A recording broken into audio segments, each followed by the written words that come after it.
IPL 17లో Punjab కింగ్స్కు అదిరే ఆరంభం దక్కించుకుంది. శనివారం జరిగిన తొలి మ్యాచ్లో ఢిల్లీపై పంజాబ్ విజయం సాధించింది. తొలిత బ్యాటింగ్ చేసిన డీసీ 9 వికెట్లకు 174 పరుగులు చేసింది. హోప్ 33, పొరెల్ 32 పరుగులతో రాణించారు. టార్గెట్లో సామ్ కరన్ 63 రన్స్తో సత్తా చాటడంతో లక్ష్యాన్ని పంజాబ్ 19.2 ఓవర్లలో 6 వికెట్లు కోల్పోయి ఛేదించింది.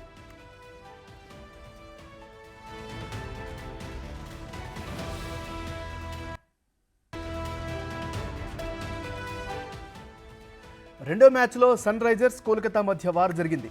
ఉత్కంఠభరితంగా సాగిన మ్యాచ్లో హైదరాబాద్ 4 పరుగుల తేడాతో కోల్కతా నైట్ రైజర్స్ చేతిలో ఓటమి పాలైంది. మొదట కోల్కతా 7 వికెట్లకు 208 పరుగుల భారీ స్కోర్ సాధించింది. ఆండ్రీ రసెల్ 64 పరుగులతో సంచలన ఇన్నింగ్స్ ఆడాడు. సాల్ట్ 54 పరుగులతో రాణించాడు. అనంతరం ఛేదనలో సన్ రైజర్స్ తడబడినప్పటికీ హెన్రిచ్ క్లాసెస్ 63 పరుగులతో అసాధారణ ఇన్నింగ్స్తో జట్టులో ఆశలు రేపాడు.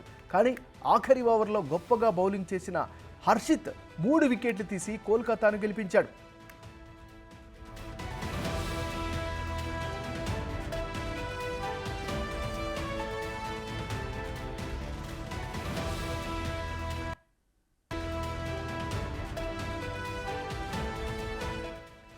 ఐపీఎల్లో భాగంగా ఈరోజు మధ్యాహ్నం 3:30కు Rajasthan Royals, Lucknow Super Giants తలపడనున్నాయి. రాత్రి 7 గంటలకు గుజరాత్ టైటాన్స్, ముంబై ఇండియన్స్ మధ్య పోరు జరగనుంది. సండే కావడంతో ప్రేక్షకులు తమ ఫేవరెట్ జట్ల విజయం కోసం ఎదురు చూస్తున్నారు.